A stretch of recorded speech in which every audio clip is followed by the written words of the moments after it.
Was good. It's Justin. I just wanted to talk about how I walk around in the world a lot and I'm around a bunch of people, and a lot of the time it feels like they don't really even exist. Like NPCs, like trying to open up conversations with people, and there's not really a lot to say because I'm not supposed to be talking to them. And I get real closed off because I feel so intensely, and I get really tired of feeling numb. But whenever I do feel something, it's really overwhelming, and I wind up intellectualizing a lot of life and a lot of love through my cerebrospinal system. It's a lot easier to trust. It's logical. It makes sense. But when I'm feeling something, it's like I don't necessarily know exactly why I'm feeling it or what's causing it. And, I try to just reroute that from my parasympathetic nervous system in my gut back to my brain and away from my heart, because, I'm just not as trusting of the way that I feel anymore. I fell in love one time, and it was one of the scariest things, because when I wound up going the route of intellectualizing it and thinking to myself, what is it that I like about this girl? She was telling me how her ex-boyfriends had done her wrong in the past and treated her badly, and they had all these issues. And then when I started feeling some kind of way about her, it was well, what is it in me that is it the same thing that these other guys had in them? And then taking the time to move in with my dad and away from my whole situation, and think to myself, okay, who am I? I walk out in the hot Florida sun every morning, and I'd work for 8-9 hours, and I come home, I draw a bath, throw some Epsom salts in there, listen to meditation music in total darkness and just sensory deprivation for about 3-4 months, and just think to myself, who am I? And through that process, I wound up going through an ego death, and I just hit this wall of nihilism. And it was all these ideas that I had about myself, about, all the trauma that I've been through my whole life that I was just repressing. And I came up with all these ideas, good, bad, ugly, about who I am. And then it was well, I'm none of these ideas. These are just ideas that I have. I'm none of this. I'm nothing. I'm just a piece of meat floating in a bathtub on a rock in the middle of a cloud of dust. I'm nothing. And then I thought, well, I can't be nothing, because here I am. And I am became so much more significant to me. I started studying Hinduism, Buddhism, Taoism.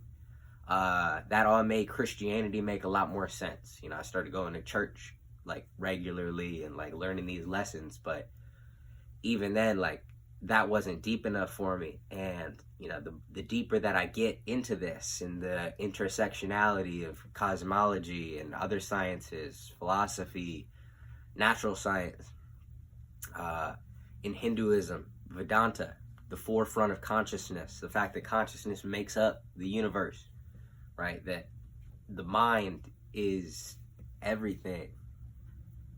And it makes more and more sense mentally, but I feel it's also a process of intellectualizing and being okay, I understand why I am through my cerebrospinal system, but in order to really feel it out and really feel the love of the universe, that's my next step in the process. I want to pick myself up, but I don't think it's as important as picking other people up.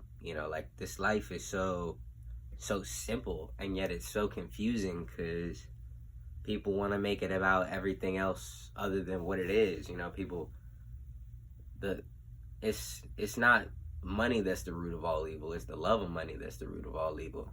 You know, materialism and possessions, and that's in the pentagram, right? You know, you got the 5-pointed star, right? When it's right side up, it represents spirit at the top, and then the 4 material elements, you know, water, fire, air, earth. But when you flip it upside down, you know, you put the material world above the spiritual world, and that's how people get out of whack. They use spirituality in order to gain material gain, when really it's the opposite. You know, you using the material world in order to be fulfilled in your life. So I think nowadays it's really important that people get in touch with the source of it all. You know, that's why meditation is so key. You know, you really lock in at your core. And people get meditation wrong a lot of the time. I think that you know, people assume like, oh, you know, I just start thinking of things and then it's over. But it's important to try not to think anything, and then once you think something, well, that's something important, you thank yourself for it. You know, practice gratitude, thankfulness, appreciation towards yourself for thinking that thought, and you move on from it. And then from that, you know, you keep on doing that, right? Another thought's gonna pop up. Acknowledge it, thank yourself for it, and move on. All right, and as you continue to do that, you know, you start peeling layers back, and it gets really uncomfortable. And you're gonna start thinking things that are like way deep, you know, more urgent. And it's growth is a really uncomfortable process. There's a lot of pain that goes into growth, but there's a lot of pain that goes into everything. So, you know, all the things that are worth it, you know, are painful, are you know, they take time. You know, I think the German word for art kind of roughly translates to the pain of enduring. So, you know, that's really what being successful is about, is really locking into exactly what you need to lock into, and don't let anything come in between who you're manifesting yourself out to be. Just make sure that you're practicing love, peace, gratitude, joy. You know, that's really important.